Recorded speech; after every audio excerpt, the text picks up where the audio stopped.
아멘.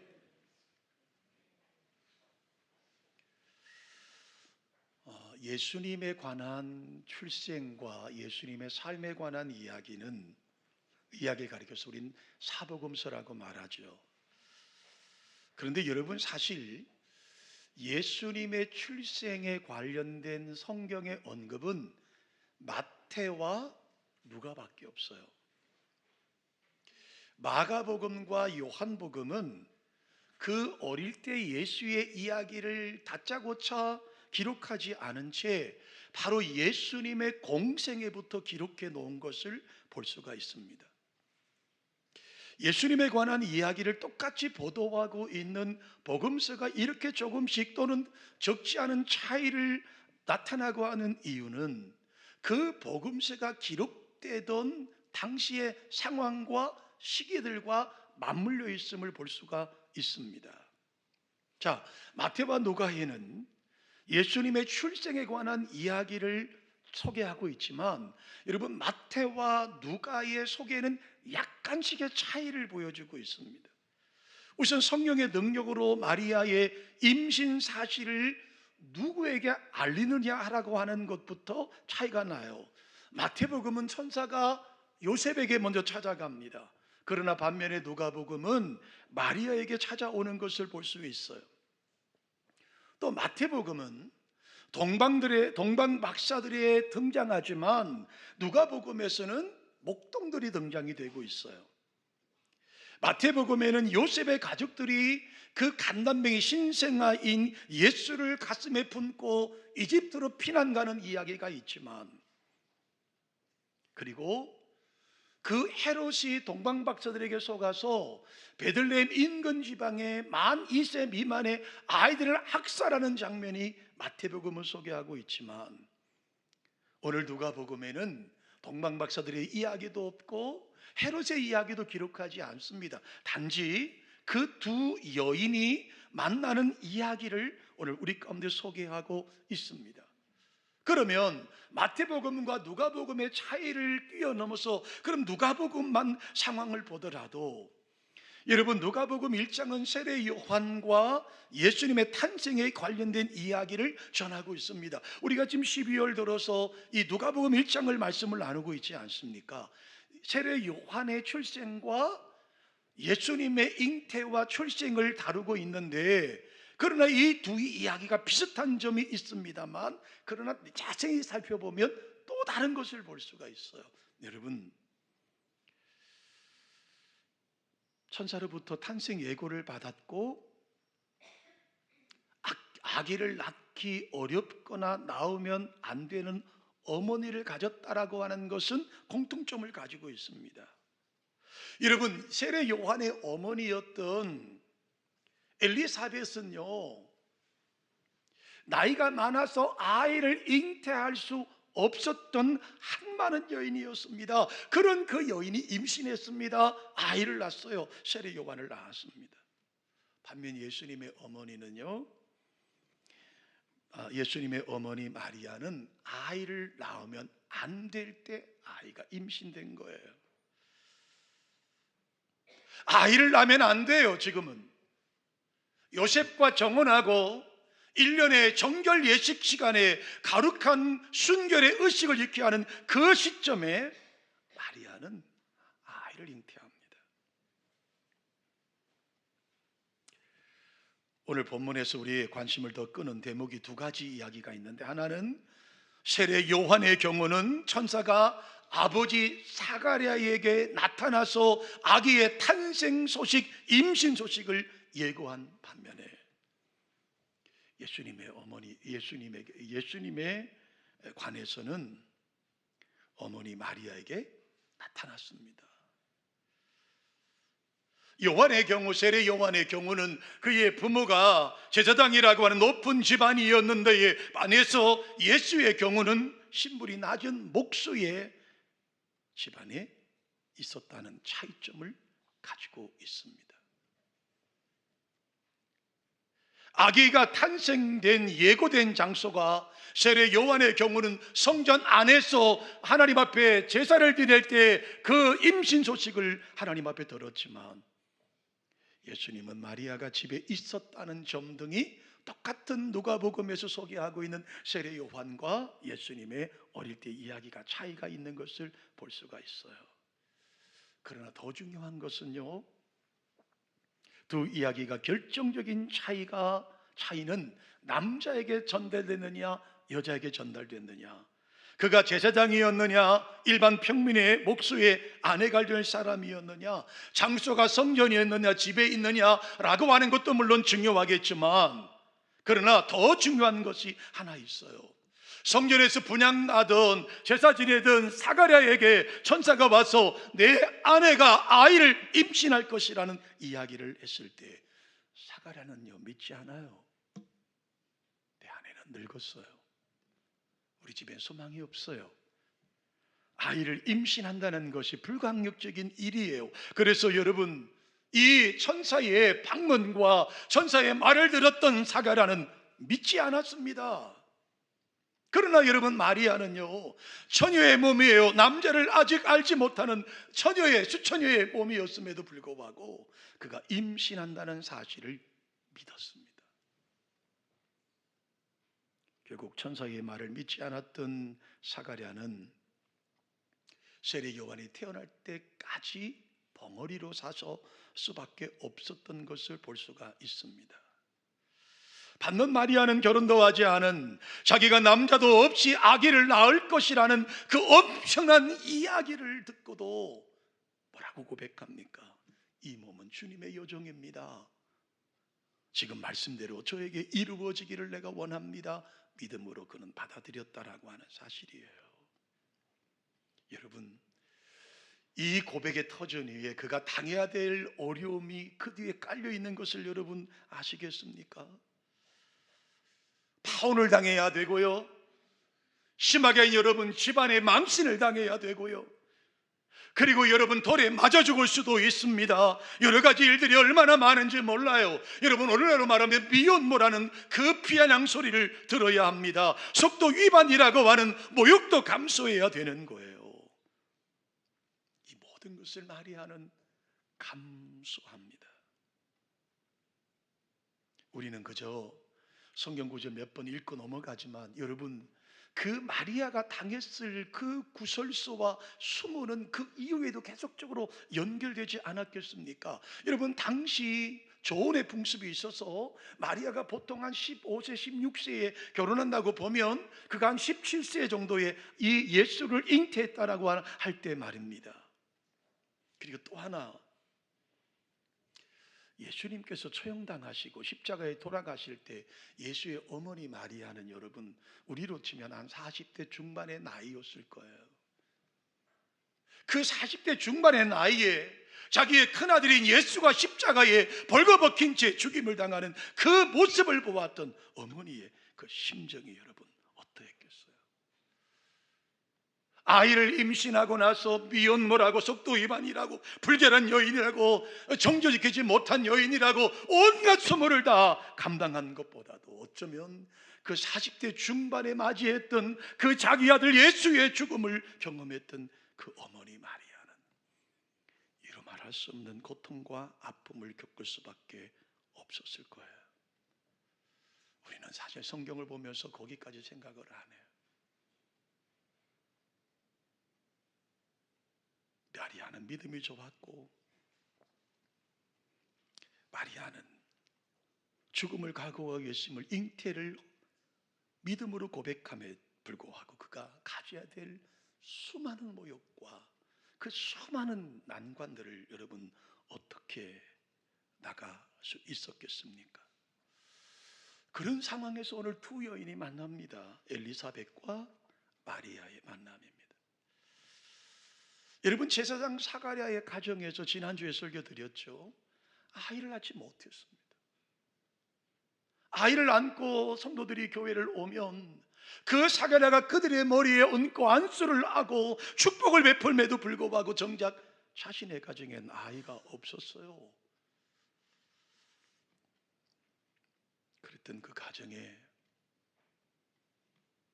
그 늙은 더 이상 소망도 희망도 없던 이 가정에 엘리사벳이 임신하게 됐어요. 그것은 여러분 1장 5절 이후에 자세하게 성경되게 소개되고 있어요. 그동안에 여러분 말은 못했지만 엘리사벳의 마음이 얼마나 힘들었을까요? 그렇다고 남편이 여러분 아브라함처럼 하갈을 얻은 것도 아니고, 이 사가랴는 우리 지난주에 우리 말씀을 나눴잖아요. 당대의 의인입니다. 자기 아내가 아이가 없습니다. 제사장의 가정입니다. 성직자의 가정임에도 불구하고 그는 다른 곳을 눈돌리지 않았습니다. 아브라함도 여러분 하갈을 얻어서 이스마엘을 낳지 않습니까? 그런데 사가랴는 그렇게 하지 않아요. 그러니 여러분 엘리사벳의 마음이 얼마나 힘들었을까요?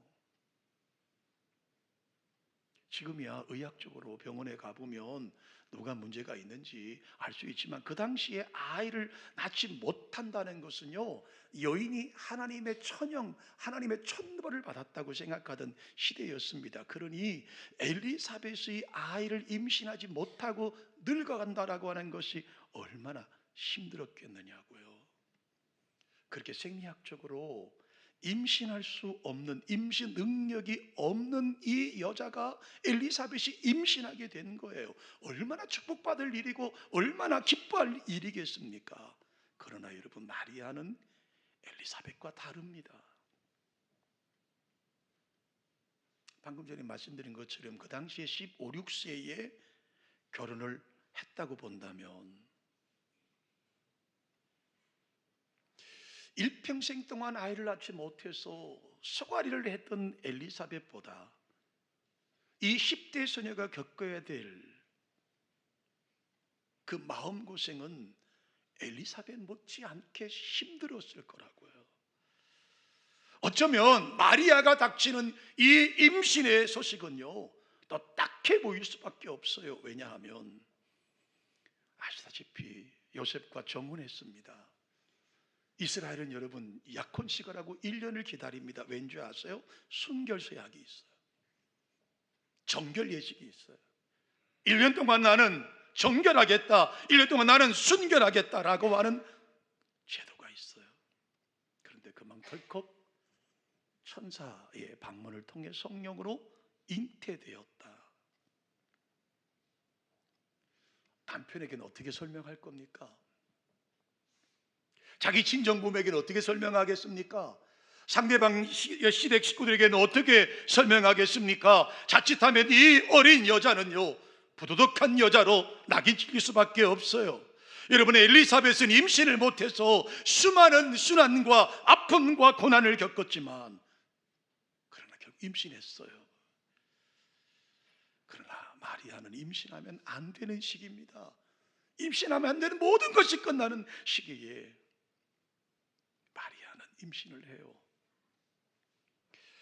어쨌든 마리아가 자기에게 닥친 운명을 순순히 받아들입니다. 그거 극복해 나가고 있습니다. 그 이야기가 1장 26절부터 우리 가운데 자세하게 소개되고 있습니다.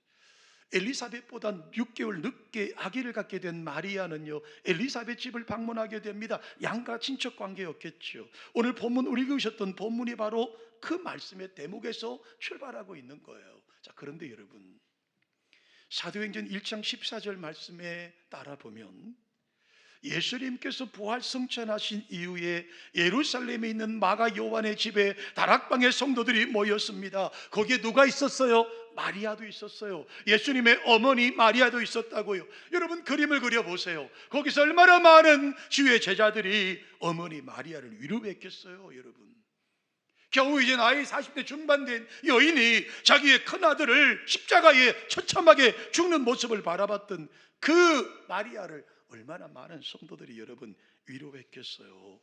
아마도 저 혼자의 그림을 그려보면 그 마가다락방에서 기도하는 모임에 쉴 타임만 될 때마다 많은 사람은 예수님의 어머니에게 물어봤겠죠.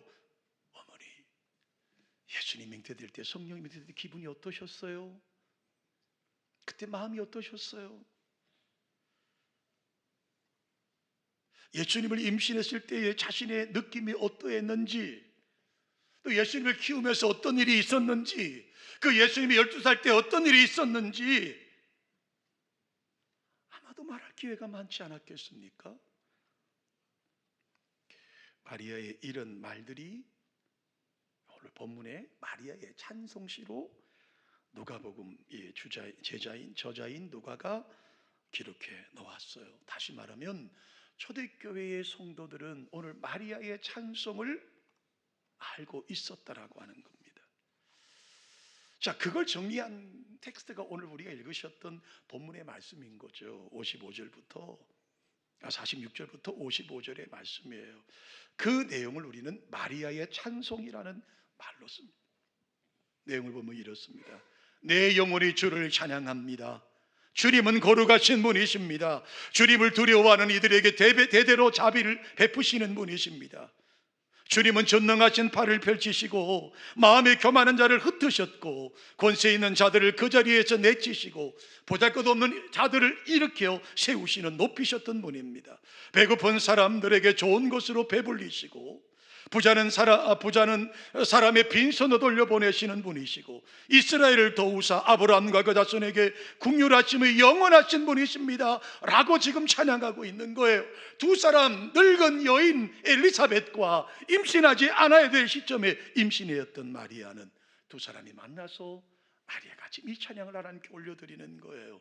내 영혼이 주를 찬양합니다. 하나님은 거룩하신 분이시고 주님을 두려워하는 자들에게 대대로 자비를 베푸시는 분이시고 주님은 전능하신 팔을 펼치셔서 마음이 교만한 자들을 흩으시는 분이시라고 그는 지금 찬양하고 있는 거예요. 이 찬양의 씨를 초대교회 성도들에게 전가되었고 이 노랫말은 초대 기독교 성도들에게 위로가 되었을 것이고 그리고 이들은 이 찬양을 끝없이 불렀을 거예요. 자, 이 마리아의 찬양에서 우리가 몇 가지를 떠올려 보려고 합니다. 첫 번째로 46절로 50절의 말씀에 보면 46절과 47절에 이렇게 말하죠. 내 영혼이 주를 찬양합니다. 내 마음이 내 구주 하나님을 찬양합니다. 내 구주를 기뻐합니다 라고 말하는 겁니다. 마리아는 지금 하나님 앞에 내가 내 목숨이 경각에 달렸다 할지라도 나는 하나님을 찬양할 수 있습니다. 나는 하나님을 찬양할 수 있습니다. 사랑하는 성도 여러분, 우리가 어떤 고난과 어떤 환경과 어떤 어려움을 만나더라도 이 마리아처럼 하나님을 찬양할 수 있는 저와 여러분 되시기를 주님의 이름으로 축원합니다. 우리는 참 많은 일을 겪습니다. 지난주간에도 얼마나 많은 일을 겪습니까? 생각지 않은 많은 일들이 끝없이 벌어지고 있습니다. 이를 만날 때마다 낙심되지요, 좌절되지요, 마음이 아파요, 좌절할 수밖에 없어요. 그런데 오늘 마리아를 통해 다시 한번 회복합니다. 나는 내 영혼의 주를 찬양합니다. 내 마음이 하나님을 내 구주로 인하여 나는 기뻐할 수 있습니다. 내가 지금 여러분이 이 고백이요 뭔가 이루어진 것도 아닙니다. 여러분, 지금 이 여인은요 파울을 당해야 되고요, 심지어는 요셉에게 끌려서 동네 어귀에 나가서 여러분 성전 문 앞에서 돌에 맞아 죽을 수밖에 없는 여인의 상황이에요. 그런데 그가 뭐라고 고백한다고요? 내 영혼이 주를 찬양하고 내 마음이 하나님으로 인하여 기뻐할 수 있습니다. 우리에게 많은 일들이 있습니다. 많은 어려움이 있습니다. 하나 해결된 것 같은 또 더 큰 산이 우리를 기다리고 겨우 이거 하나 수습해 놓으면 또 다른 산이 기다릴 수 있어요. 절망하고 좌절할 수밖에 없어요. 그런데요, 마리아는 고백합니다. 내 영혼이 주를 찬양합니다. 내 영혼이 주를 찬양합니다. 오늘 우리에게 이 거룩한 찬양이 저와 여러분이 넘쳐나시기를 주님의 이름으로 축원합니다. 우리가 기도받은 것들이 응답을 받아서 찬양도 당연히 해야 됩니다. 여러분, 어떤 일들이 해결되면 감사하게 찬양해야 됩니다. 그러나 여러분, 오늘 마리아처럼요 내 생명의 경각에 달렸다 할지라도 나는 하나님을 찬양하고 내가 하나님 여호와로 인하여 기뻐할 수 있다라고 하는 신앙의 고백이 저와 여러분 가운데 나타나시기를 주님의 이름으로 축원합니다. 두 번째로 49절의 말씀을 보시면 하나님이 마리아에게 큰 일을 행하셨다라는 사실을 고백해요. 큰 일이 뭐예요? 예수님을 잉태한 겁니다. 마리아는 마리아의 몸이 인류 구원의 결정체인 예수 그리스도를 잉태하는 축복의 통로가 되었다라는 사실을 그는 고백하고 있어요. 여러분, 그런 면에서 하나님의 아들 예수를 잉태한 마리아는 존중받아야 합니다. 여러분, 캐톨릭은 너무 그를 신성시합니다만은, 그러나 어찌 보면 캐톨릭에서 그 마리아를 존중하는 이유는 그 뜻은 이해할 것 같아요. 여러분, 어떤 문헌에 보았더니 초기 기독교인들은요, 이 마리아의 찬양 속에서 능하신 이가 큰 일을 내게 행하셨다라고 하는 것이 그들의 신앙의 고백이라고 하는 글을 봤어요. 능하신 이가 큰 일을 행하셨습니다. 능하신 이가 이 마리아를 통하여 하나님의 큰 일을 하셨습니다. 이것이 만나는 사람들마다 인사였다는 거예요. 능하신 이가 큰 일을 내게 행하셨습니다. 능하신 이가 내게 큰 일을 행하셨습니다. 오늘 우리의 이 고백도 우리의 고백이 되시기를 주님의 이름으로 축원합니다. 여러분, 2000년 전 당시를 한번 떠올려 보십시다. 예수님 당시에 많은 백성들에게 존경받는 한 그룹이 있었습니다. 바리새인들이었습니다.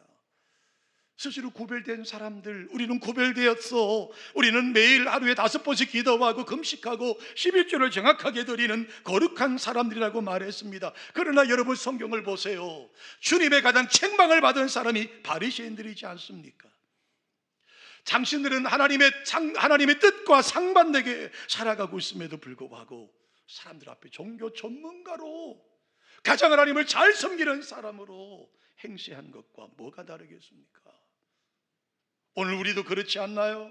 오늘 저와 여러분의 삶도 그렇지 않나요? 목사로 살며 장로로 살면서 하나님을 가장 잘 섬긴다고 고백하지만 정작 하나님의 평가는 회칠한 무덤이라고 하는 이 비참한 소리를 듣고 있는 우리의 모습이 아닐까?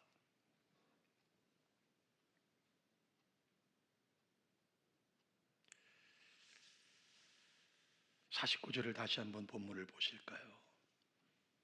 능하신 이가 큰 일을 내가 행하셨으니 그 이름이 거룩하며. 다 우리 49절 우리 한번 같이 천천히 한번 읽어보십니다. 읽습니다. 시작. 능하신 이가 큰 일을 내가 행하셨으니 그 이름이 어떡하다고요? 거룩하다. 여러분, 모세가 호렙산에서 가시떨기 나무에 불이 붙은 것을 봤죠. 그래서 그것이 궁금해서 가시떨기 나무 앞에 갔습니다. 그때 하나님께서 모세에게 하신 말씀이 뭐예요? 내가 선 곳은 거룩한 곳이니 신을 벗으라고 말씀하십니다. 거기서 뭐라고 말씀하시는? 내가 선 곳이 거룩한 곳이다.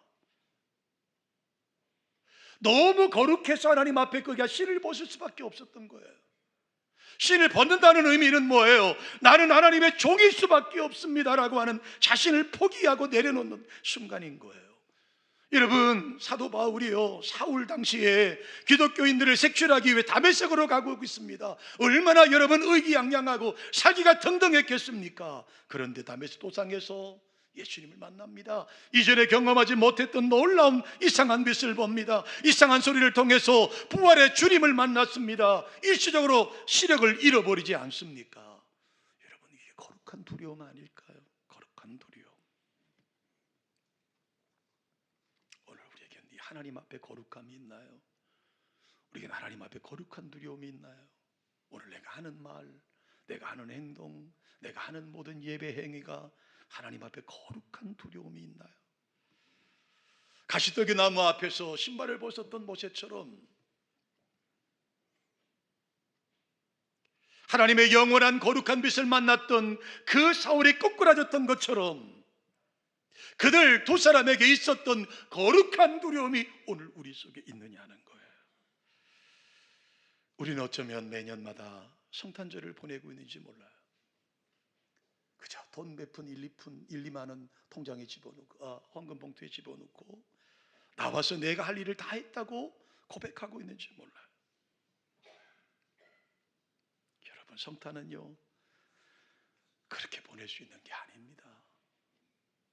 예수님의 탄생은요 우리의 온 인류의 기쁨이고 복음입니다. 요한겔리온이라고 하죠. 기쁨의 소식이 틀림이 없습니다. 그러나 여러분, 그 기쁨의 소식이 전달되는 동안에는요 수많은 사람들의 헌신과 수고가 그 속에 배어 있음을 우리는 기억해야 합니다. 말씀을 정리합니다. 예수님이 성탄하신, 출생하신 2000년이 지나고 있습니다. 예수님이 재림하지 않는다면 3000년, 4000년의 또 시간이 지나가겠죠. 그저 매년마다 그저 강단에서 선포되는 말씀으로 위로가 된다면 우리의 신앙은 더 이상 성숙함과 성장함은 없을 겁니다. 한 여인의 고백을 보십시오. 주의 계집종이오니 주여 말씀대로 내게 이루어지기를 원합니다. 그 거룩한 고백의 10대 소녀의 거룩한 고백으로 오늘 우리는 이 성탄을 맞게 되는 것입니다. 그렇다면 우리 2025년 성탄절은 거룩한 두려움이 저와 여러분 모두에게 풍성하게 임재하기를 주님의 이름으로 축원합니다.